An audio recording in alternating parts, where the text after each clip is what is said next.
columna y baluarte de la verdad, edificando con sana doctrina a la Iglesia de Cristo.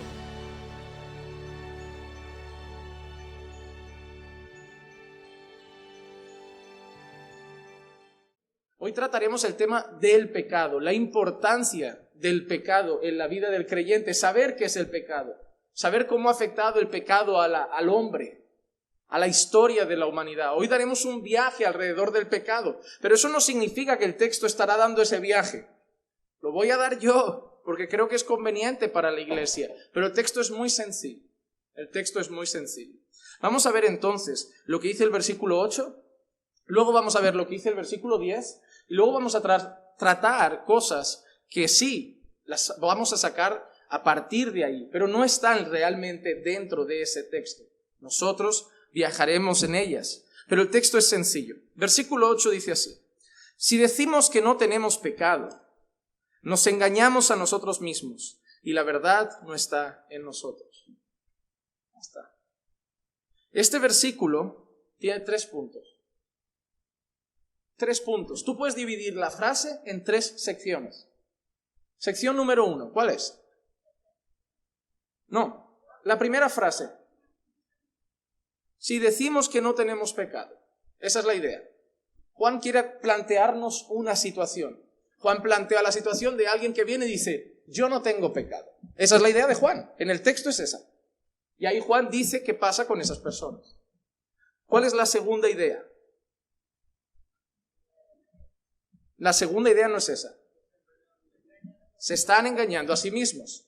¿Ok? Hermano, quiero que vean que la Biblia es sencilla. Que la Biblia no se trata de qué veo yo, qué pienso yo, qué intuyo yo. Se trata de que los textos son sencillos y que muchas veces complicamos los sermones. Y por eso hay gente que se pierde en medio de un sermón porque dice: ¿cómo ha partido de ese versículo y ha llegado hasta allí? Y eso es una mala predicación. Porque nosotros tenemos que hacerle entender a las personas que Dios es claro en su palabra. Y la idea de Juan es esta. Llega alguien y dice: yo no tengo pecado. Y Juan dice: pues si alguien llega y dice yo no tengo pecado, esa persona, Juan dice que se está engañando a sí misma. O sea, Juan da por hecho que incluso esa persona puede creerlo. Esa persona puede tener la convicción. No es una persona a lo mejor soberbia y orgullosa, esa persona está convencida a lo mejor de que no tiene pecado. Y ahí sí, si navegamos en la historia veremos un poco por qué. Nosotros hemos visto que Juan va a trabajar mucho con falsos maestros y profetas. Hemos visto y dijimos que Juan trataría de personas a las que llama anticristos, personas que traían otras enseñanzas. Juan habla mucho de la humanidad de Jesús, de la naturaleza encarnada de Cristo. ¿Por qué? Porque había personas que decían: Jesús es Dios, pero no era realmente hombre. Tenía apariencia de hombre, pero no era realmente hombre. Y Juan dice: el que niega eso es un anticristo, es un mentiroso. Por otro lado, Juan habla de la deidad del Hijo, de la deidad de Jesús. ¿Por qué? Porque había personas que decían: no, Jesús sí, un hombre, un profeta, pero Dios no, un enviado de Dios, un escogido de Dios, un hombre usado por Dios, pero Dios. Y Juan dice que las personas que niegan la deidad de Jesús también son un anticristo. Entonces, algo que está haciendo Juan en aquella época es algo que seguimos haciendo en la nuestra, y es combatir herejías. Combatir herejías. Hermano, yo no concibo que un creyente se quede cómodo con herejías alrededor, y además que un creyente diga: no, déjalos, no pasa nada. No, hermano, tenemos el deber de exponer el error. Esas personas dicen que predican la palabra. Esas personas dicen que van de parte de Dios. Esas personas dicen que son pastores y traen herejías. Y Juan sentía la responsabilidad de decir: no, eso es mentira. Ni eso es la verdad, ni eso es la palabra de Dios, ni esos hombres vienen de Dios, son anticristos. Seguramente alguien le diría a Juan en aquella época también: Juan, te falta amor. Juan, no juzgues. Juan, mejor ora por ellos. Pero Juan ama a Dios, ama a la iglesia, ama la verdad. Y está exponiendo a falsos maestros. Uno de los movimientos que había en aquel entonces, uno de los movimientos de herejías que habían en aquel entonces y falsos maestros que habían en aquel entonces, eran hombres que consideraban que ya no había pecado. Hombres que consideraban, habían 2 raíces, 2 corrientes de pensamiento. Una, unos hombres que aseguraban que ellos no pecaban, y otra corriente, unos hombres que enseñaban que el pecado ya no había. Había gente que decía que como Jesús había pagado por los pecados, ya no había pecado. Hermano, no hace mucho tiempo, aquí, y todavía siguen por ahí sus locales y sus iglesias, había un señor muy mal de la cabeza, que ya murió, que ahora dejó a su mujer, que está igual de mal de la cabeza. Es una mujer que dice que es Cristo Lisbeth, Cristo en la tierra, una señora que está para encerrarla. O sea, no, porque los herejes a veces hasta que son sutiles, confunden, pero lo de esa señora tiene hasta su propio saludo, parece que es una cosa, es sectario totalmente. Y su marido enseñaba eso, su marido enseñaba que ya no había pecado. Jesús había pagado por el pecado, Jesús había muerto por el pecado, entonces ya nada era pecado porque Jesús ya había pagado por todos los pecados. Y miren cómo es la mentira. La mentira toma la verdad y la tuerce, porque eso es verdad. Jesús ha pagado por todos nuestros pecados. Jesús no ha pagado solo por mis pecados pasados y ahora yo tengo que hacer el resto. Jesús no ha pagado solo por mis pecados pasados y presentes y de los futuros me encargo yo. Jesús ha muerto por mis pecados pasados, ha muerto por mis pecados presentes y ha muerto por mis pecados futuros. Pero en ninguna parte de la Biblia significa que ahora tengo licencia para pecar porque Jesús pagó por mis pecados. Ese hombre lo torció de tal manera que ahora emborracharse, irse con 4 mujeres, nada era pecado porque Jesús ya acabó con el pecado. La enseñanza de ellos literalmente es que ya no había pecado. Ya no había pecado porque Jesús se lo llevó. Jesús acabó con el pecado, destruyó la muerte y ahora nosotros, ya está. Nada está mal, nada es pecado, no hay condenación. Todo bien. Torcieron la verdad. Y en aquel entonces habían esas corrientes de pensamiento. Habían personas que enseñaban eso.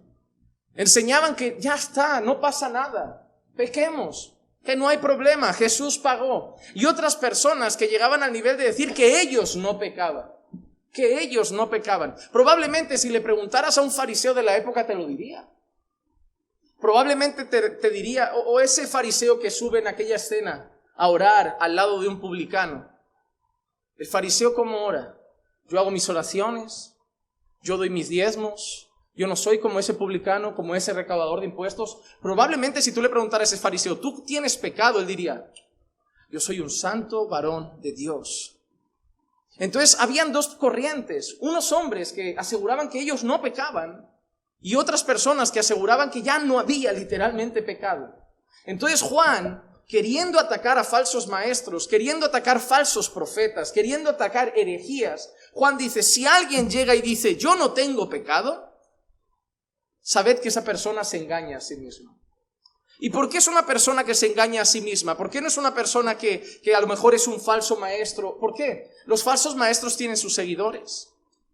Y hermano, el falso maestro a veces sabe que algo es una mentira, pero sus seguidores están convencidos muchas veces de que eso es verdad. Los seguidores de esa señora que dice que es Cristo Lisbeth, Cristo en la tierra y todo esto, los seguidores de esa señora están convencidos de que esa mujer es Dios en la tierra. Están convencidos de que esa mujer es Jesús en la tierra y que en esa mujer hay salvación y fuera de ella no lo hay. Están convencidos y lo predican convencidos. Ellos no salen a la calle queriendo engañar a las personas. Ellos salen a la calle porque están convencidos de que esa es la esperanza de salvación que tienen y así lo enseñan. A ti te parece una locura, pero a ellos les parece una locura lo que tú enseñas. Porque los discípulos de los falsos maestros están convencidos de estar en la verdad. Hermano, yo no conozco ninguna persona en una falsa iglesia que no esté convencido de esas doctrinas. Ellos están convencidos. Los seguidores de la secta de la luz del mundo. Esos hombres están convencidos de que su líder supremo es el Mesías encarnado, que es el Mesías, Dios mismo entre nosotros. Hermano, ellos están convencidos, lo adoran como a un Dios, lo tratan como a un Dios, lo celebran como a un Dios, pero ellos no van como dudando de su enseñanza, ellos están convencidos. Los falsos maestros provocan discípulos convencidos de falsos mensajes. Y hay personas que se engañan a sí mismas, creyendo que no tienen pecado. Y ahora sí, ¿cuál es la tercera parte del versículo? No están en la verdad. Juan está diciendo 3 cosas. 1, puede ser que os llegue alguien aquí en la iglesia porque Juan a lo mejor no está todos los días ahí. Y los falsos maestros son así, cuando el pastor se va, se cuelan. Ya lo dice la Escritura en más de una ocasión. Cuando yo me vaya, hubo un apóstol que dijo eso una vez: a mi partida vendrán lobos. Él sabía que en cuanto pusiera un pie fuera de la iglesia, venían otros a destrozar el trabajo. ¿Qué le pasó a Pablo en Gálatas? Pablo predica el evangelio, se edifica una iglesia sólida en el evangelio, Pablo sale y al día le avisan: Pablo, no sabes lo que está pasando allí en Galacia. ¿Qué está pasando? Pues que han llegado a unos que les está diciendo que lo del Mesías está muy bien, que lo de que Jesús es el Mesías está muy bien, pero que no hay que olvidar las fiestas, las tradiciones, la circuncisión. Y Pablo, que hay gente que se está volviendo a circuncidar. Y Pablo es capaz de decirle a los Gálatas: puede ser que haya trabajado en vano con vosotros. Dice: si volvéis atrás, habéis caído de la gracia. Pablo, ¿tú sabes el dolor que debe sentir Pablo en eso? Llegar, predicar el evangelio, edificar una iglesia, plantar la verdad de Dios, irte a seguir trabajando para el Señor y que un año después sepas que ya la mitad están confundidos. Eso sigue siendo hoy. Las cosas no han cambiado.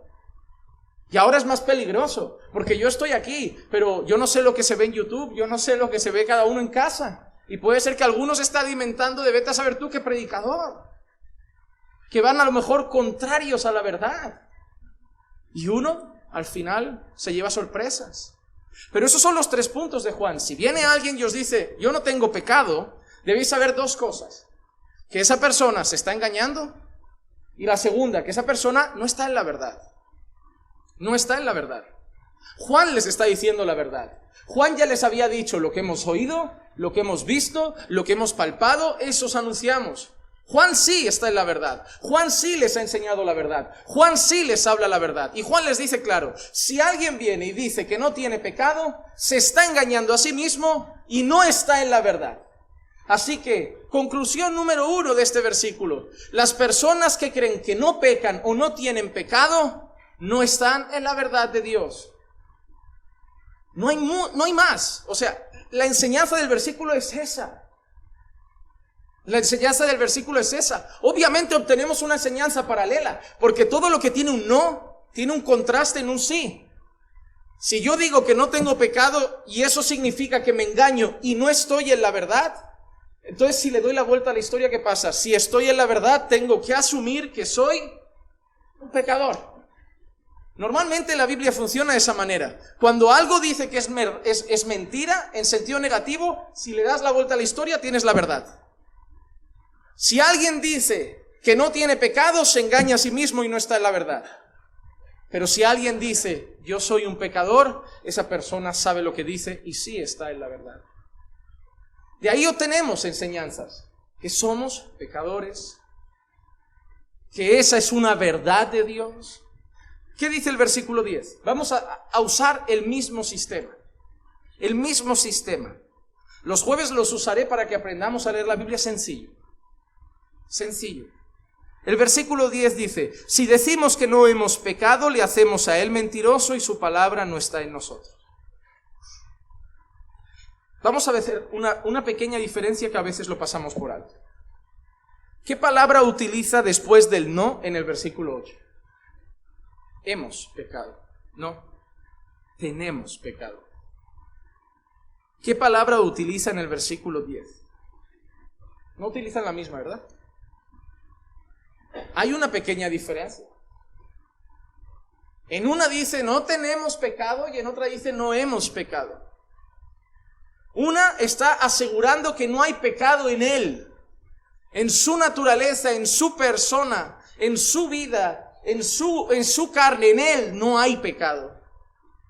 La otra está asegurando que él no lo ha cometido, que yo no he practicado pecado, que yo no he cometido pecado, que yo no he infringido ni una sola vez la ley de Dios. Parece la misma frase si las lees rápido, pero tienen sentidos un poco distintos. Así que el versículo 10 vuelve a tener 3 puntos, ¿verdad? ¿Los notáis otra vez? Primer punto, ¿cuál es? Puede ser que llegue alguien ante la iglesia y diga: óiganme, yo no peco. Porque antes ha dicho: yo no tengo pecado. Está hablando de su naturaleza, de su esencia, como yo no soy un pecador. Una persona que llega a afirmar: yo no soy un pecador, en mí no hay pecado. Pero ahora la otra historia es que llega una persona que dice: yo no peco, o sea, yo no cometo ni un pecado. ni en pensamiento, ni en palabra, ni en acción, ni en mis sentimientos, yo no cometo pecado. ¿Qué pasa si alguien llega así a la iglesia y dice eso? Le hacemos a él mentiroso. Wow, ahora la cosa se pone seria, porque el de antes, que creía que no era un pecador, se engañaba a sí mismo.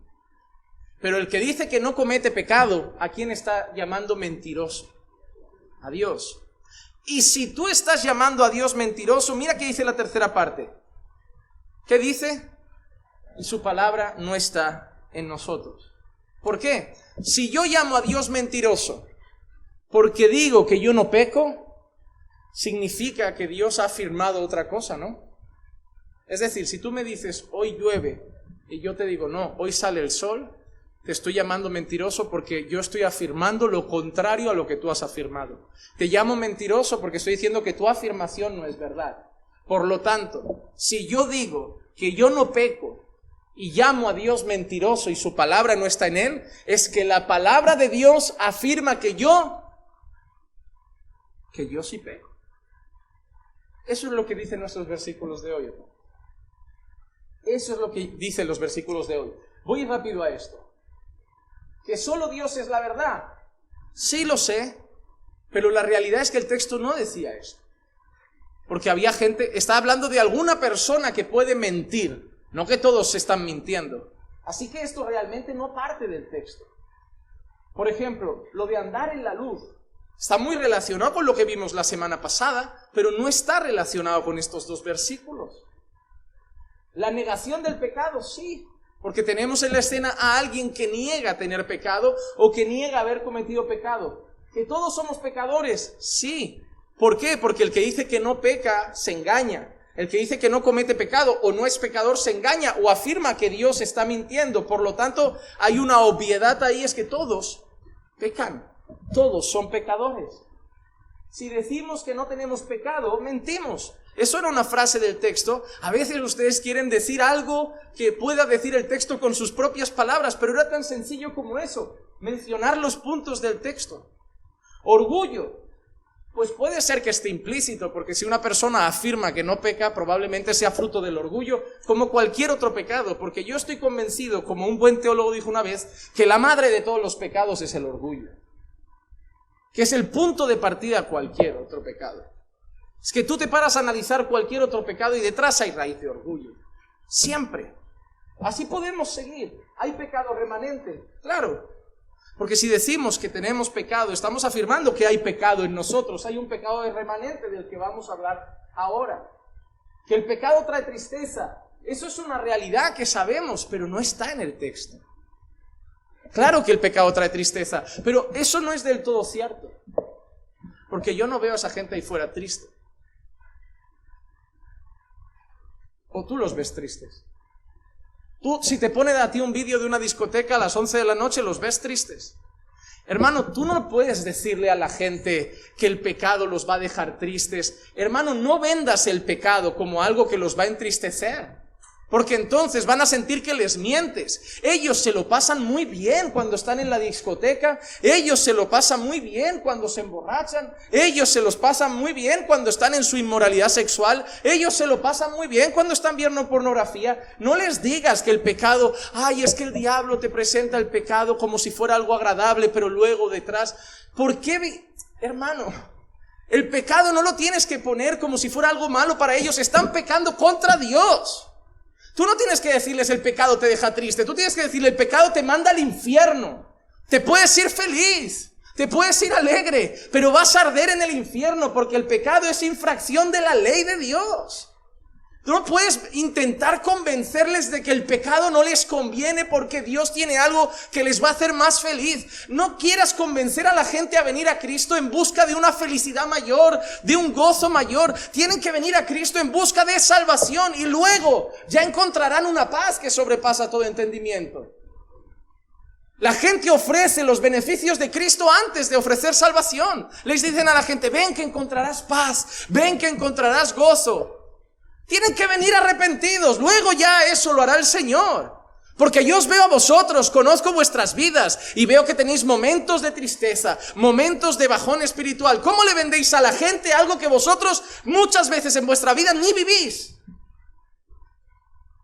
Os parecéis a los que nos venden cosas, los comerciales, que te venden un producto que ni ellos tienen contratado. No, contrata el seguro de esta compañía, tú lo tienes. Yo es que lo tengo en la otra que es más barato, pero yo tengo que vender el mío. Pero es así la mayoría. Es así la mayoría. Y la gente con el evangelio hace eso. No ven que en Cristo vas a encontrar paz todos los días. Se te caerá la vida a pedazos y encontrarás paz. Y esa persona un día viene, se convierte, conoce al Señor, y de golpe esa persona que le dijo esto está en casa.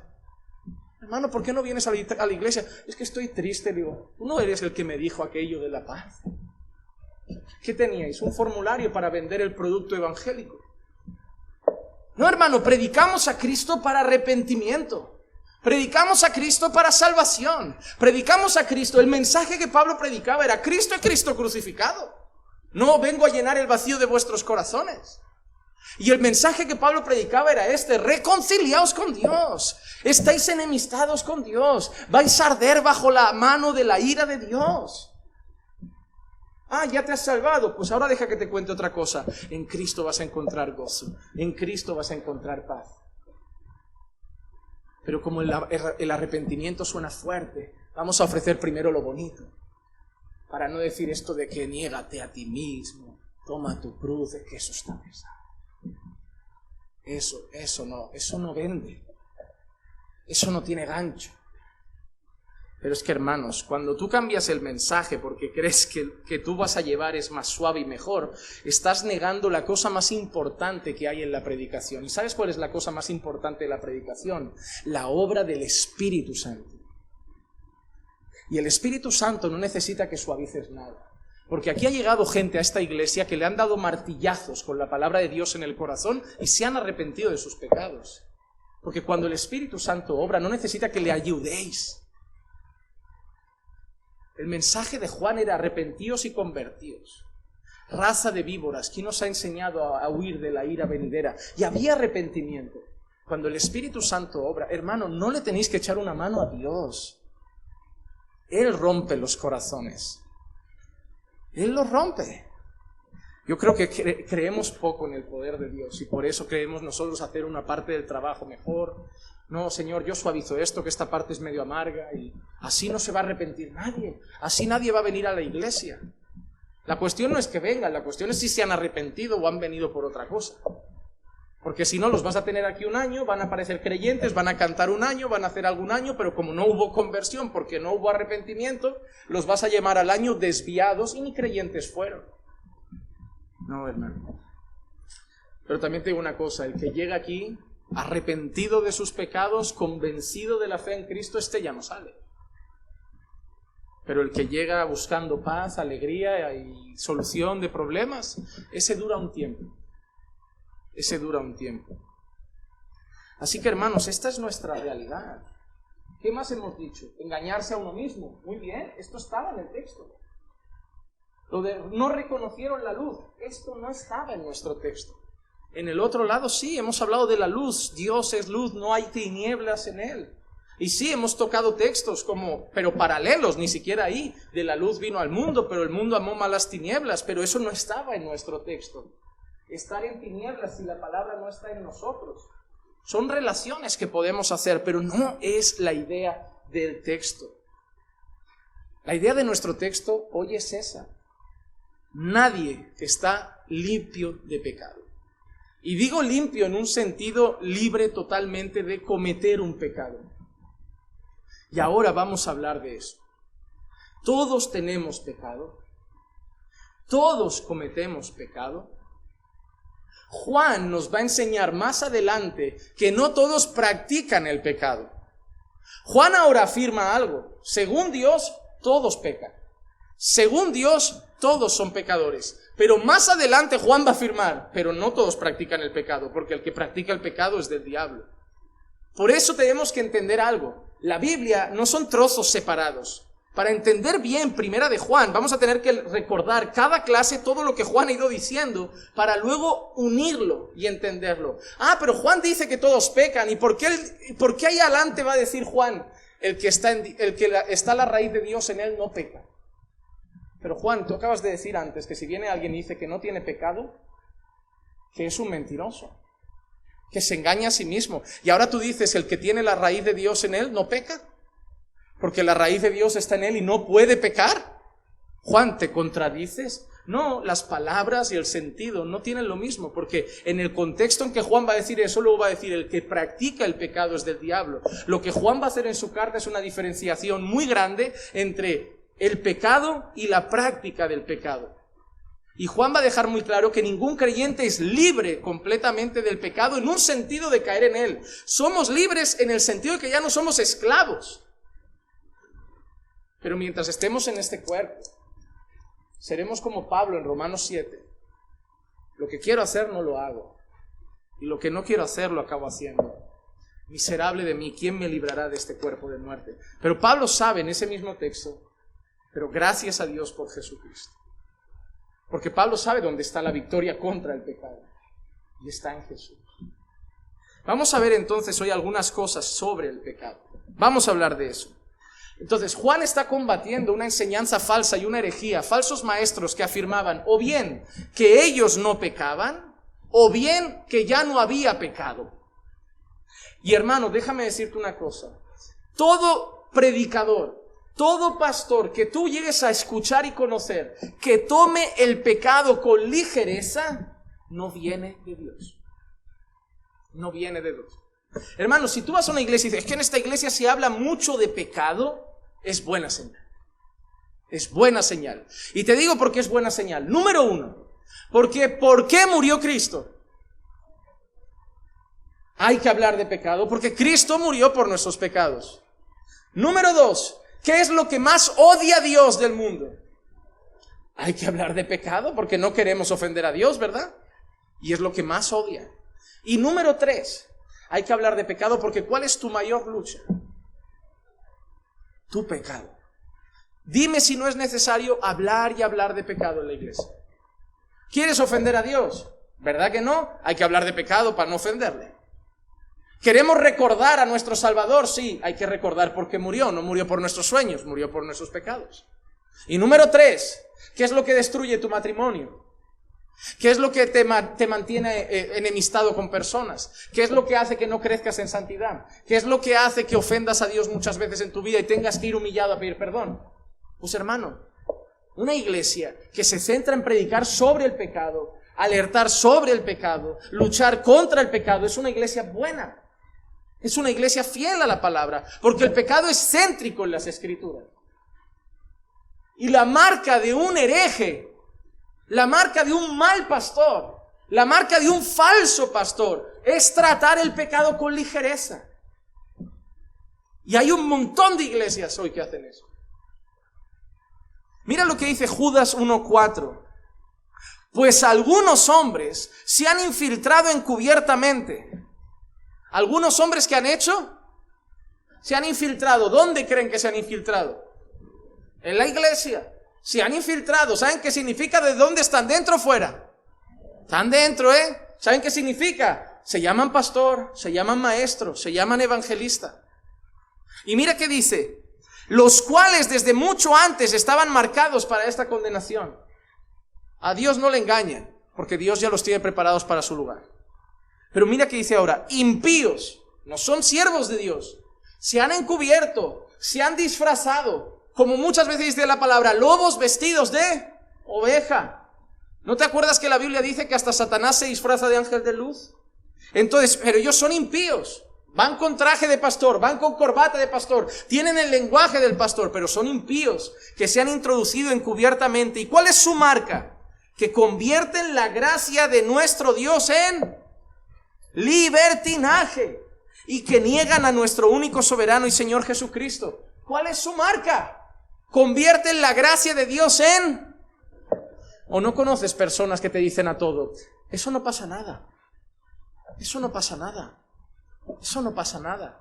Hoy vivimos el cristianismo en muchos sitios del no pasa nada. Oye, ¿esto se puede? La Biblia no lo dice. La Biblia no dice, no te masturbarás. La Biblia no dice, no verás pornografía. La Biblia no dice, no te fumarás un porro. La Biblia no dice, y como no lo dice, la Biblia no dice, no bailarás reggaetón. Estos religiosos inventan mandamientos. Es que tú necesitas que todo esté escrito. Tú necesitas que Dios en el año 1500 antes de Cristo diga, no bailarás reggaetón. Señor, ¿qué es eso del reggaetón? Ya lo sabréis para allá, para el 1999, 2000. No, Dios da valores y principios. Y nos da su Santo Espíritu, que nos da sabiduría para saber que aunque no tenga un mandamiento que hable del reggaetón o de la pornografía o de la masturbación, yo en Dios sé suficientes valores y principios para saber si eso es de su agrado. Y Pablo hay veces que lo resume todo tan sencillo como todo es lícito, pero no todo edifica. La pregunta es, ¿eso edifica? Pablo no te lo está prohibiendo, pero te está preguntando, ¿te edifica? ¿Te conviene? Otra cosa que dice Pablo, ya sea que comáis o bebáis o hagáis cualquier otra cosa. Y tú déjame decirte algo, hermano. Si tú puedes ver pornografía para la gloria de Dios, si tú puedes masturbarte para la gloria de Dios, si tú puedes bailar reggaetón para la gloria de Dios, o si tú puedes emborracharte en la discoteca para la gloria de Dios, tu Dios no es mi Dios, ¿eh? Porque te aseguro que eso al mío no le da la gloria. Porque el mío es santo, hermano. Es luz y en él no hay tinieblas. Pero esos predicadores son pesados. No caen bien. Porque esos caen mejor a la carne.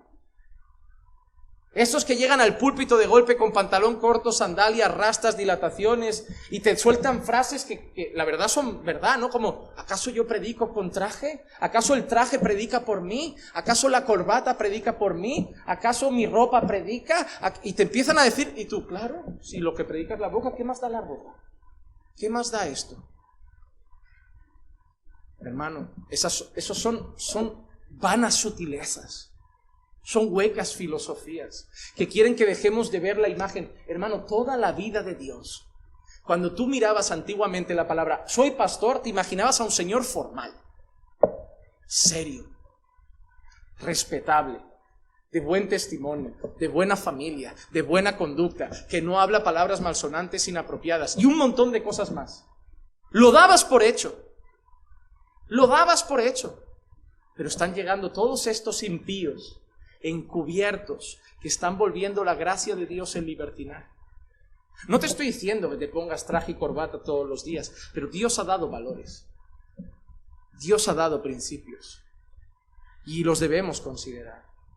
Hermano, la gente que toma la vida de santidad, la consagración a Dios con ligereza, no vienen de Dios. Porque Dios no toma la santidad con ligereza. Dios no toma el pecado con ligereza.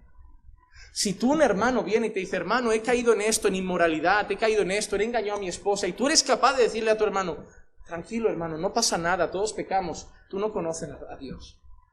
Yo no te digo que le pegues una patada al hermano, pero tu hermano se va a tener que sentir mal con lo que ha hecho. Tu hermano ha ofendido a Dios. Tu hermano ha traicionado al santo, santo, santo. Tu hermano ha traicionado al que murió por él en el Calvario. Tu hermano ha fallado a nuestro Señor. Tu hermano ha entristecido al Espíritu Santo. Tú tienes que ponerle la Biblia delante y decirle, hermano, llora ante Dios. Arrepiéntete, hay perdón, pero arrepiéntete. Que te duela para que no lo vuelvas a hacer. Hoy tratamos el pecado con tanta ligereza que a la gente ya ni le ofende pecar. Antes daba hasta vergüenza contar algunos pecados a la gente. Hoy como todos los cometen así, no, ahí vamos, no, yo tengo esto, da igual, todos tienen algo. Y hablamos de cosas que a mí me asustan en medio de una iglesia. En medio de una iglesia. En una iglesia que en teoría somos los que si el Hijo te libertare, verdaderamente sois libres. ¿Libres de qué? O sea, aquí hay gente que confiesa, dice que están atados a algunos pecados. ¿Dónde está la libertad? Hay que tener mucho cuidado con eso. ¿Qué iglesia estamos formando? Cuando la Biblia dice la iglesia que va a venir a buscar al Señor, ¿sabes cómo es? Santa, vestida de lino fino, que son las acciones justas de los santos. Hermano, Dios no se va a casar con una ramera. Dios se va a casar con una novia pura. Y debemos luchar por eso. Pero ¿qué realidades hemos visto en nuestro texto? En nuestro texto hemos visto que todos los hombres han pecado.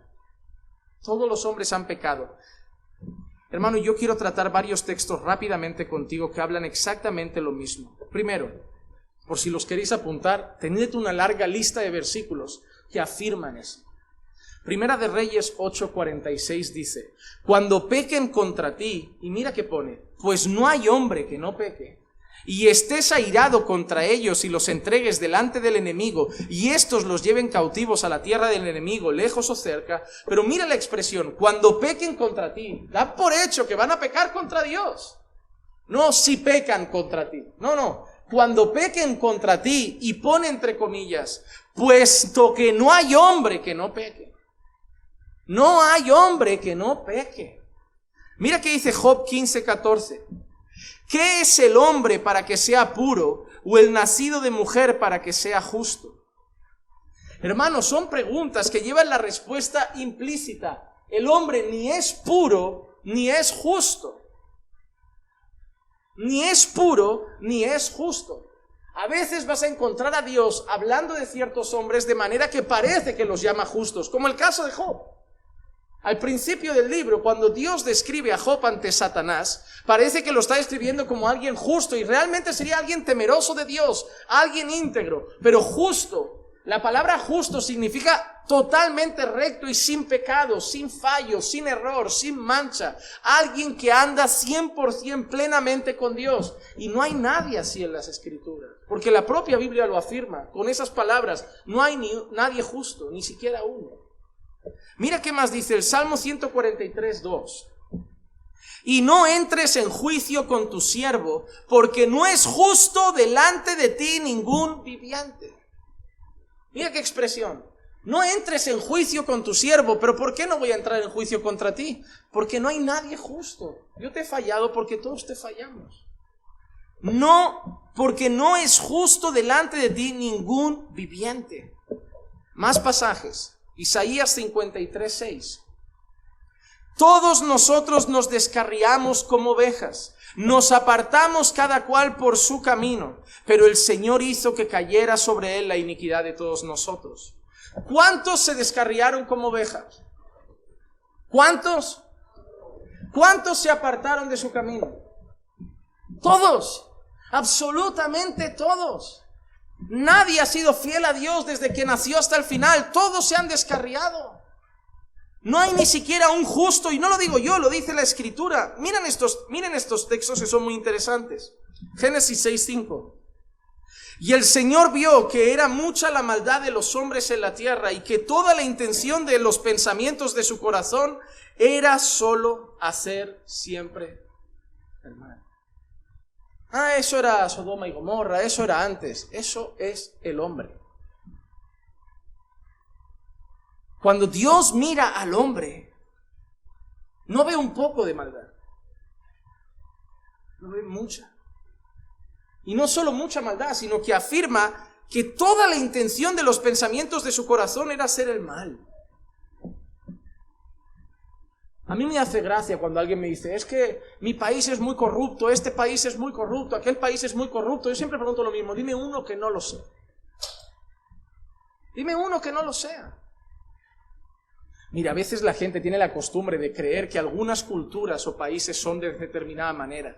Es que los indios son así, es que los musulmanes son así, es que los latinos son así, es que los europeos son así, los españoles son así, los catalanes son así. Hermano, habla del hombre lo que tú quieras, pero ¿sabes lo que son todos? Pecadores. Pecadores. Pecadores. Miren, en el mundo no todos los hombres han sido infieles a sus mujeres en el sentido de acostarse con otra. No todos. Hay hombres que desde que se casaron no se acostaron con otra mujer, y hasta en el mundo, impíos. Pero encontrar a un hombre que ni siquiera haya mirado, deseado, masturbado, visto pornografía o algo, no lo vas a encontrar ni a uno. Ni a uno que sea completamente puro. Algunos no han hecho una cosa y han hecho otra, porque en este mundo el concepto bíblico nosotros de adulterio es otro. Pero en este mundo, que mi marido vea lo que quiera. Que mi marido, mientras a mí no me engañe, ¿cuántas no piensan así? Algunas hasta te dirían, yo prefiero que vea eso en la tele a que se vaya con otra. Al menos está siempre en casa. Pero para nosotros es otra manera de ver la historia. Pero el mundo ha rebajado tanto el nivel de pecado. El mundo se ha inventado conceptos como mentira piadosa, mentirijilla. Le mentí por no ofenderle, le mentí por no hacerle daño, le mentí para que no sufriera. El mundo rebaja tanto el pecado que hay cosas que no tienen nada de malo. Que hay cosas que no tienen nada de malo. Y déjame decirte algo, hermano. Estamos tan acostumbrados a pecar porque venimos de este mundo donde no hay nadie justo, que hasta nosotros los creyentes debemos aceptar que hay cosas todavía que no nos cuestan hacer y son pecado. Una trampa en el tránsito. Siempre doy el mismo ejemplo. Voy a salir de la carretera, línea continua, no se puede girar para allá, la rotonda está... Miro, y ¿sabes qué miro? No viene poli, hago así directamente y me ahorro y hasta la rotonda. Somos tan pecadores que eso nos parece nada, pero la cuestión es que hemos infringido una ley y hemos pecado contra Dios. Pero somos tan pecadores que alguien te dirá, no seas religioso. ¿Religioso? Eso es pecado. El problema es que venimos de un mundo donde eso no es nada. Donde eso no es nada. Un día un hermano aparcó aquí el coche mal. Y aquí algunos lo aparcáis mal. Lo aparcáis en estas curvas raras que no están pintadas y no se puede aparcar. Y se enfadó porque se lo había llevado la grúa. El pastor dejó el coche ahí. Nunca se llevan ninguno y hoy se llevan el mío. Digo, ¿y qué quieres que te diga? Que porque la policía no se ha llevado otros y hoy se lleva el tuyo, ¿esto está bien aparcado? No. ¿El coche debería estar ahí? No. Entonces no me vengas con la historia de que no se han llevado otro. Oh Señor, es que no has matado al otro, ¿por qué me matas a mí? Va así la cosa. Te pareces a los niños esos de, hemos suspendido todos, papá, es que hemos suspendido todos. Mi padre eso no le valía. Hermano, esa es una realidad. Estamos tan acostumbrados a pecar. O dejas el coche en doble fila, o dejas el coche en carga y descarga y llega el policía y lo ves así.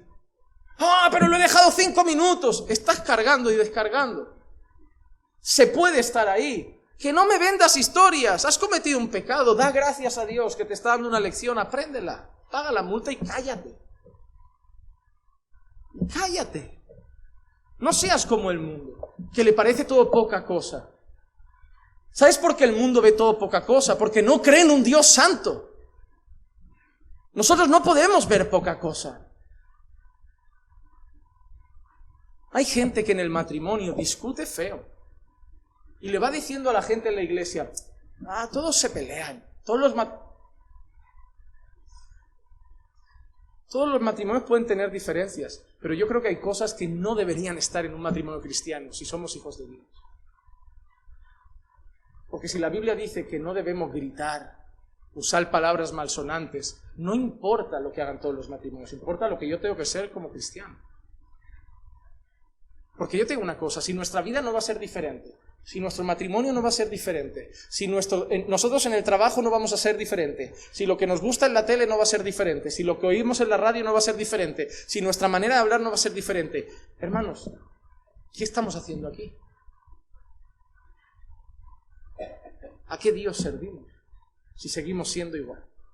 ¿Qué hemos quitado? 4 malos hábitos, ya no me drogo, ya no voy a las discotecas, no me emborracho, cristiano. No va así, hermano. No va así. No mires el nivel de santidad del mundo, porque si miras el nivel de santidad del mundo, a la que tú no seas un asesino en serie, ya vas a parecer buena gente. Si cuando yo le hablo de pecado a gente del mundo, o le hablo del infierno a gente del mundo, personas, no sé, tú tendrás familiares que pensarán así, te dirán, si yo no he matado, yo no he robado, ni he violado a nadie, ¿cómo me va a mandar Dios al infierno? Mira dónde está su nivel de entrar al cielo. Si no eres Hitler, ahí cabe todo el mundo. Pero el problema es que no debemos mirar el nivel de santidad del mundo, debemos mirar el nivel de santidad de Dios. Y el nivel de santidad de Dios no me llega ni la mano. Por eso nos sentimos siempre como, me falta. Hermano, yo no hay un día que me sienta bien como cristiano. No hay un solo día desde que conocí la palabra que yo diga, soy un cristiano 10. Nunca me ha pasado eso. Y no me va a pasar. Porque cuando miro a Dios siento vergüenza. Y la voy a sentir siempre. Hasta que tenga un cuerpo glorificado y esté eternamente con Él, sentiré vergüenza. Porque la mínima ofensa para Él no es mínima, Él es santísimo. Y eso no podemos perderlo de vista. Génesis 8:21 dice, y el Señor percibió el aroma agradable, y dijo el Señor para sí, nunca más volveré a maldecir la tierra por causa del hombre, porque la intención del corazón del hombre es mala desde su juventud. Nunca más volveré a destruir todo ser viviente como lo he hecho. Antes ha dicho que solo piensan hacer el mal. Ahora dice que la intención del hombre es mala desde su juventud, hermano, desde su edad temprana es mala. Siempre doy el mismo ejemplo. A los niños no les enseñas a mentir, les enseñas a que hay que decir la verdad. A los niños no les enseñas a ser egoístas, les tienes que enseñar a compartir. ¿Por qué? Porque lo malo les nace. El mundo no te dirá eso, el mundo te dirá que los niños son puros y que el mundo los vuelve malos. Yo he visto bebés de 1 año ya que manipulan padres, que dan gritos de guerra para salirse con la suya. De 1 año, no he visto mucha influencia del mundo todavía. Es la naturaleza del hombre. Hermanos, somos pecadores. Eclesiastés 7:20. Ciertamente no hay hombre justo en la tierra que haga el bien y nunca peque. No hay hombre justo en la tierra que haga el bien y nunca peque. No hay hombre justo en la tierra que haga el bien y nunca peque. Nadie hay en la tierra que nunca peque. Como veremos más adelante en Juan, los creyentes no practicamos el pecado, pero no hay nadie que nunca peque. Veremos cosas como la diferencia entre, eso lo veremos muchas veces, cómo se siente el mundo cuando peca y cómo se siente el creyente. Quiero traeros rápido la definición del hombre sin Dios, para que entendamos lo que hay aquí. La definición del hombre sin Dios. ¿Cómo es el hombre en su naturaleza? El hombre en Adán, el hombre caído. Mira cómo es el hombre sin Dios. Me gusta esta definición, Romanos 3:9-18. Entonces, ¿qué? ¿Somos nosotros mejores que ellos? De ninguna manera, porque ya hemos denunciado, mira que dice, que tanto judíos como griegos están todos bajo pecado. Tanto judíos como griegos están todos bajo pecado. Pablo había dicho que los judíos tenían un privilegio. Habían recibido la ley de Dios, la palabra de Dios. Dios les había dado su ley literalmente. Y aún así dice Pablo que pecan. Dice, a ellos Dios les ha dado la ley, le ha puesto su voluntad ahí, en sus manos, y aún así han pasado por alto. Y los griegos han visto a Dios en la creación, han contemplado sus atributos, su bondad, su sabiduría, su gloria, su poder, y aún así han hecho lo que les ha dado la gana, como si Dios no existiera, y se han hecho sus propios dioses. Tanto judíos como griegos están bajo pecado. Dice, como está escrito, no hay justo ni aún uno. Ni aún uno, ni Job. No hay quien entienda, no hay quien busque. Esos textos los tienes que entender, hermano, los tienes que entender para que sepas cuando vas a evangelizar o compartir el evangelio que no nace de nadie buscar a Dios, que nadie se levanta un día con ganas de buscar a Dios, a no ser que Dios haga algo en sus corazones. No hay quien busque a Dios. Tus padres son duros de corazón, tu marido es duro de corazón, tus hijos son duros de corazón. Todos, tú y yo también lo éramos. La única diferencia entre tu familia y nosotros, entre nuestra familia y nosotros hoy, es que en nosotros Dios hizo algo. No que fuimos más listos. Yo no sé cómo ellos no entienden que Dios es la mejor opción. Yo lo supe entender. Yo llegué a aquel culto y lo vi muy claro. 2 más 2 = 4. O sea, si sigo por ahí me pierdo, sigo por ahí me salvo. Yo lo vi claro, yo acepté al Señor. ¿Qué hay que hacer? Repito la oración. Ya está. Palmas, hay fiesta en los cielos, bienvenido a la familia de Dios. Lo vi claro, fue algo de lógica. Yo me he salvado por razón. ¿Qué va, hermano? Yo me he salvado porque Dios hizo una obra soberana en mi corazón. Porque de mi naturaleza no iba a salir querer luchar contra el pecado, querer vivir en santidad. Todo el mundo quiere el cielo, pero nadie quiere la santidad de Dios. Todo el mundo quiere una eternidad gloriosa, pero nadie quiere abandonar el pecado. Es por eso que Dios tiene que hacer una obra en nuestros corazones. Claro que si tú le dices a alguien, oye, ¿qué prefieres, cielo o infierno? Hombre, el cielo. Pero es que para ir al cielo hay que arrepentirse de sus pecados. Pues ya estás pidiendo mucho. Hay otra manera. Hay otra manera de llegar. No me puede venir un cura a echar agua en la cama del hospital. Algo así, raro, de última hora. Déjame vivir la vida loca. Y luego llama al cura para que me haga lo de la extrema unción. No va así. Mira qué más dice. Todos se han desviado. A una se hicieron inútiles, no hay quien haga lo bueno, no hay ni siquiera uno. Y mira lo que dice ahora: sepulcro abierto es su garganta, engañan de continuo con su lengua, veneno de serpientes hay bajo sus labios, llena está su boca de maldición y amargura, sus pies son veloces para derramar sangre, destrucción y miseria hay en sus caminos y la senda de paz no han conocido. ¿Por qué? Porque no hay temor de Dios delante de sus ojos. ¿Sabes lo que está escribiendo aquí Pablo, inspirado por Dios, a ti y a mí antes? A ti y a mí antes. Mira lo que hay en su boca. Mira qué hay en su boca. Engañan de continuo con su lengua. Sepulcro abierto es su garganta. Veneno de serpientes hay bajo sus labios. Y tú dices, estos son los impíos, los mundanos. ¿Sí? ¿Cuántas veces no tenemos que decir a la iglesia, cuidado con lo que habláis cuando estáis en grupitos, hablar del hermano, criticar a uno, porque somos la iglesia, pero ¿cuántos no se han juntado y la boca ha vuelto a ser un sepulcro abierto? ¿Cuántos no se han juntado en la iglesia y la lengüecita ha sido otra vez veneno? Pues esto es lo que es el hombre sin Dios, pero esa es la prueba de que todavía luchamos con nuestra carne. No estamos acabados, estamos siendo hechos. Pero que estemos en proceso no significa que debemos aceptar eso, porque eso es algo que Dios aborrece. No mires ese texto como algo que, yo no tengo nada de eso, porque en la iglesia lo que más daño hace es la boca. Y sigue siendo hasta el día de hoy. Algo que está describiendo al mundo, todavía un poquito pasa a veces en la iglesia. ¿Por qué? ¿Por qué el mundo es así? ¿Por qué el mundo todo se ha desviado? ¿Por qué el mundo todo se ha hecho inútil? ¿Por qué el mundo todo ha dejado a Dios de lado? ¿Por qué el mundo ahora nadie busca a Dios? ¿Por qué el mundo vive de esa manera? ¿Por qué todos tienen esa naturaleza? ¿Por qué todos piensan hacer el mal desde su juventud? ¿Por qué todos los pensamientos de su corazón son siempre hacer el mal? ¿Por qué todos? Nadie peca, nadie es justo. ¿Por qué? Romanos 5:12. Por tanto, tal como el pecado entró en el mundo por un hombre, y la muerte por el pecado, así también la muerte se extendió a todos los hombres, porque todos pecaron. Porque todos pecaron. Tú y yo ahora tenemos un representante ante Dios. ¿Quién es? Cristo. Pero ¿quién teníamos antes? Adán. La humanidad tiene solo dos representantes, Adán y Cristo. Y hasta que Cristo es tu representante, Adán es tu representante.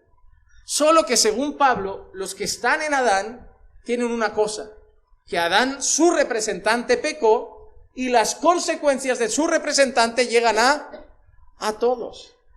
A todos. Porque pecó el de arriba.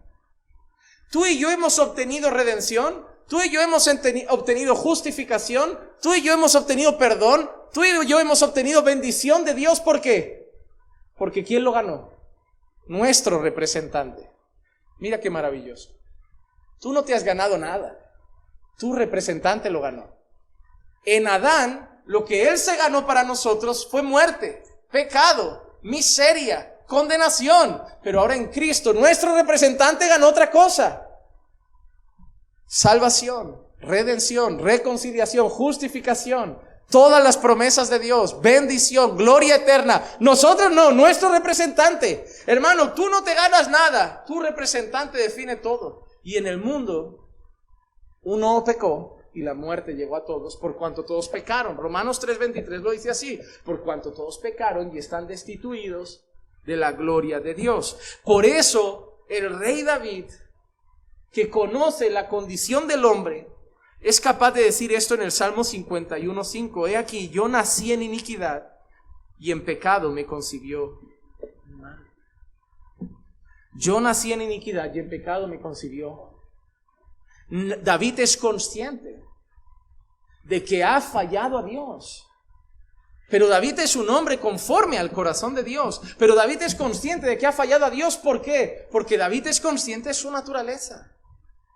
David sabe que es un hombre conforme al corazón de Dios. David sabe que el deseo de su corazón ahora es amar a Dios, obedecer a Dios. Pero David ha caído, porque su naturaleza es esa. Porque en pecado fue concebido. Porque en pecado lo concibió su madre. Mira este texto, Salmos 58:3. Hoy no están en pantalla, pero escucha esta frase. Desde la matriz están desviados los impíos. Qué fuerte esta frase. Desde la matriz. ¿A qué te hace pensar eso? Desde que estás en el vientre de tu madre. Desde la matriz están desviados los impíos. Desde su nacimiento se descarrían los que hablan mentira. Somos pecadores por naturaleza. Como alguien dijo una vez, no nos volvemos mentirosos porque hemos mentido. Mentimos porque somos mentirosos.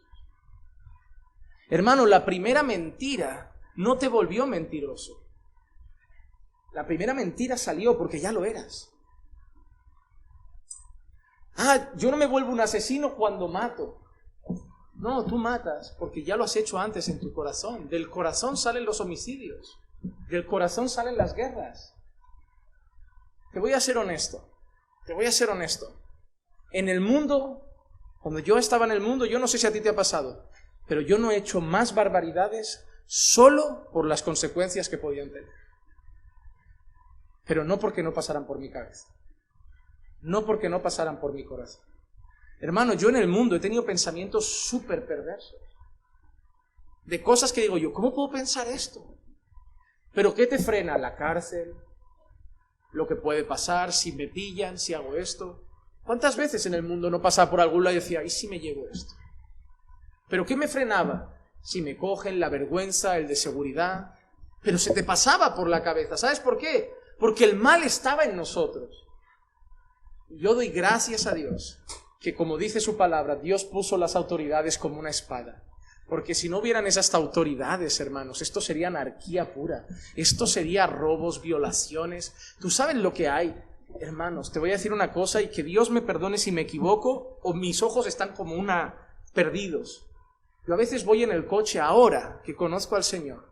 Y si a veces sales en verano con el coche, en horario que salen las chicas, los adolescentes del instituto, y ves a hombres, padres, que van a buscarlos y están en el coche, de 50 años, de 60 años, de 40 años, y ves salir a niñas de 12 años. Y hermano, yo estaré muy loco, pero yo veo unas caras en esos hombres, que te digo yo, que te aseguro yo que por su mente está pasando de todo.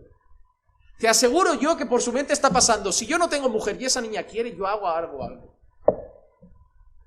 Te digo yo que la pederastia en la cabeza de las personas es más común de lo que te piensas. Y lo que te estoy diciendo te parecen locuras, pero si somos honestos, sabemos que es verdad. Sabemos que no hay más niñas violadas por la misericordia de Dios. Sabemos que no hay más niñas tocadas y manoseadas por la misericordia de Dios. Porque ese es el mundo sin Dios. Por eso nadie puede llegar a Dios y decir todos, nadie ha pecado, porque somos así por naturaleza. ¿Y qué pasa ahora? Que aunque hagamos cosas buenas, nuestras obras están salpicadas por el pecado. Somos pecadores y hasta nuestras buenas obras están salpicadas por pecado. Mira cómo lo dice Isaías 64:6. Todos nosotros somos como el inmundo y como trapo de inmundicia todas nuestras obras justas. No nuestras malas obras son trapo de inmundicia. ¿Qué son trapo de inmundicia? Nuestras obras. Hasta lo bueno que tú quieras hacer ante Dios se ve sucio. Porque tú estás sucio. Tú estás sucio. Es como si llevaras un mes sin ducharte y te pones un traje de Armani. Puedes llegar aquí. Te has vestido las mejores galas, pero estás sucio. Y ante Dios nuestras mejores obras están sucias. Porque nosotros estamos sucios. Todos nos marchitamos como una hoja y nuestras iniquidades como el viento nos arrastran. ¿Y qué trajo ese pecado? ¿Qué trajo eso? ¿Qué trajo? La Biblia dice que en Adán, porque el pecado entró por un hombre, la muerte llegó a A todos. ¿Cómo estábamos nosotros según Pablo a los Efesios cuando estábamos sin Cristo? Efesios 2, 1 al 3. Y Él os dio vida a vosotros que estabais muertos en vuestros delitos y pecados, en los cuales anduvisteis en otro tiempo, según la corriente de este mundo, conforme al príncipe de potestad del aire, el espíritu que ahora opera en los hijos de desobediencia. Ahora opera en los hijos de desobediencia. Pero mira que dice Pablo, entre los cuales también todos nosotros, Pablo se incluye, todos nosotros, en otro tiempo vivíamos en las pasiones de nuestra carne, satisfaciendo los deseos de la carne y de la mente, y éramos por naturaleza hijos de la ira, lo mismo que todos los demás. Pablo no ha dejado a nadie fuera, él mismo se ha metido ahí. El hombre sin Dios es pecador. Esa es la verdad de Dios. Por eso dice que si alguien dice, yo no peco, es mentiroso. Por eso dice, si alguien dice, yo no peco, está diciendo que Dios miente y su palabra no está en él. Porque la palabra de Dios afirma que todo hombre peca. Todo hombre peca. Y no solo trajo muerte el pecado. No solo trajo muerte, sino que además de muertos al pecado, muertos en el pecado, estamos esclavizados. Juan 8:34, Jesús les respondió, en verdad os digo que todo el que comete pecado es esclavo del pecado. Es esclavo del pecado. Esa es nuestra naturaleza sin Dios.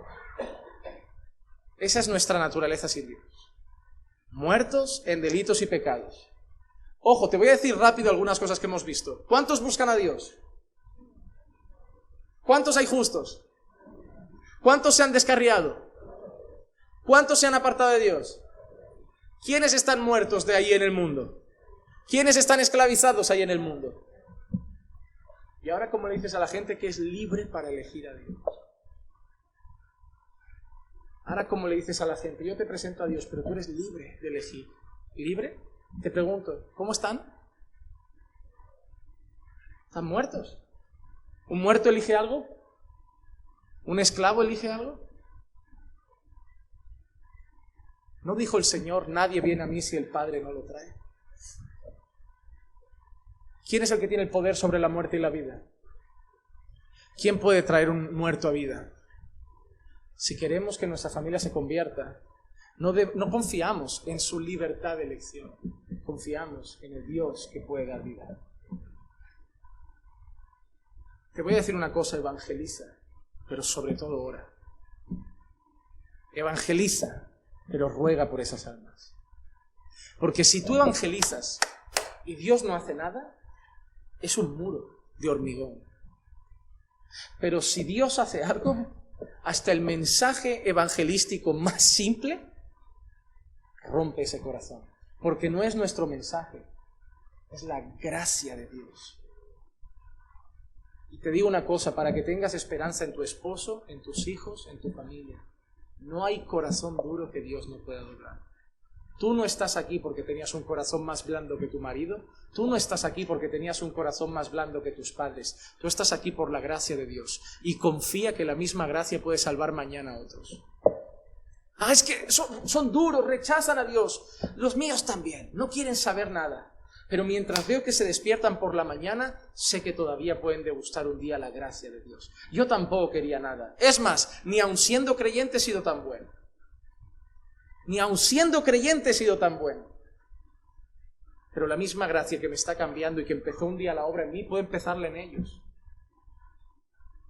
Quizá no les predico todos los días, pero no hay un solo día que mire al cielo y le diga, Señor, acuérdate de mi madre, acuérdate de mi padre, acuérdate de mi hermana, y un día rómpeles el corazón.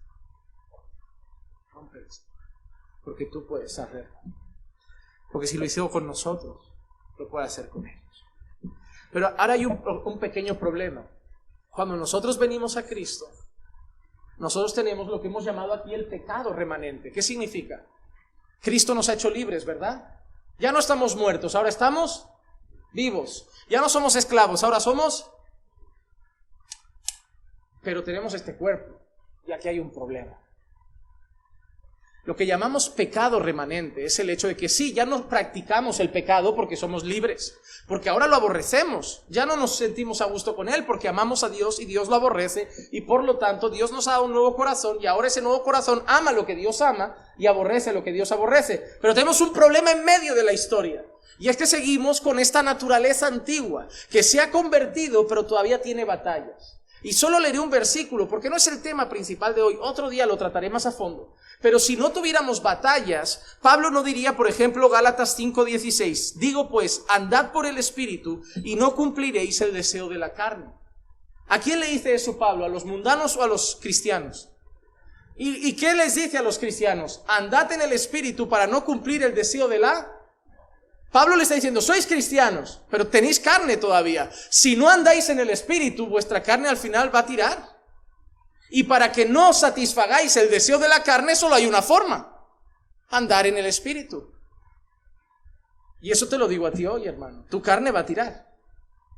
Si te pones mucho en Netflix, poco orar, poco palabra, poco con Dios, mucho entretenimiento, al final tu carne va a tirar. ¿Y sabes cómo no tira tanto la carne? Aquí Pablo dice andad en el Espíritu, a los efesios les dice sed llenos del Espíritu, al final todo es lo mismo. Llénate de Dios. Te digo una cosa, he visto gente caer en pornografía, pero muy rara vez he visto a alguien terminar un ayuno y ponerse el vídeo. Muy rara vez. Yo por lo menos no conozco a nadie que termine de ayunar con ganas de ir a... Ese día, hermano, dime la verdad, cuando estás esas semanas que dices, voy a hacer un propósito, me voy a levantar todos los días a las 6 a orar y luego oraré también por la tarde y voy a ver una prédica cada día y voy a hacer eso. Esa semana estás como un toro evangélico. ¿Es la verdad, sí o no? El problema nuestro, ¿sabes cuál es? Que el propósito dura una semana. Que el lunes volvemos a estar más relajaditos. Y ahí nos da el bajón. Y hermanos, somos así. Sabemos cómo estar fuertes espiritualmente, pero lo hacemos una semana. Te voy a dar el mayor consejo que te puedo dar como pastor. Haz un propósito de orar cada día, leer cada día y buscar a Dios cada día, pero no de una semana. El resto de tu vida. Llénate de Dios y no vas a satisfacer los deseos de la carne. Hermano, hay una cosa que debemos entender y termino con este versículo. Mateo 5:3. Bienaventurados los pobres en espíritu, porque de ellos es el reino de los cielos. Un pobre de espíritu no es el que dice yo no tengo pecado. Un pobre de espíritu no es el que dice yo no cometo pecado.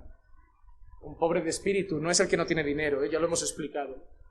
Es aquel que es miserable y reconoce que espiritualmente no tiene nada que darle a Dios, porque es un pecador. Así que tú y yo no somos el que va a llegar a la iglesia y va a decir, que yo no peco. Tú y yo no vamos a decirle a la iglesia, que yo no cometo pecado. Tú y yo no vamos a llegar a la iglesia y le vamos a decir, que yo no soy un pecador. Tú y yo vamos a llegar y vamos a decir, yo soy un pecador que ha sido hecho libre por la gracia de Dios, que ahora está vivo en Cristo, que ya no practica el pecado, pero que sigue luchando con su carne y que solo se sostiene por la gracia y misericordia del Señor. El que me ha salvado, me está transformando y me va a sostener hasta el final. Porque mi salvación y toda mi vida solo tiene una frase: solo por gracia. Solo por gracia. Vamos a orar. Padre, te damos gracias por tu palabra, gracias por el mensaje de hoy, gracias por recordarnos, Señor, que el hombre es pecador por naturaleza, pero en ti hay salvación, en ti hay esperanza, en ti, Señor, hay perdón, Señor. Como veremos la semana que viene, en ti, Señor, hay limpieza, en ti hay perdón de pecados, pero para eso también hay que haber confesión. Todo lo contrario de decir no peco es confesar los pecados. Señor, estoy convencido de que la semana que viene nos hablarás otra vez a nuestro corazón. Pero Padre, que la palabra que hemos tratado hoy, Señor, no quede solo en las libretas, no quede solo en las mentes, sino que esté en sus corazones. Que sirva para crecer en santidad, para ponerla por obra y para vivir más y más para tu gloria. Haznos humildes, Señor. Quita todo orgullo y soberbia de nuestro corazón que nos hace creer que nosotros estamos más libres de pecados que otros. Y haznos, Señor, humildes para reconocer nuestra miseria, depender de ti, buscarte cada día para andar en el Espíritu y así no satisfacer los deseos de la carne. Señor, llévanos con bien a casa. Danos una noche de descanso, Señor. y que mañana podamos tener un día bendecido en ti. Señor, te lo pido en el nombre de Jesús. Amén, amén y amén.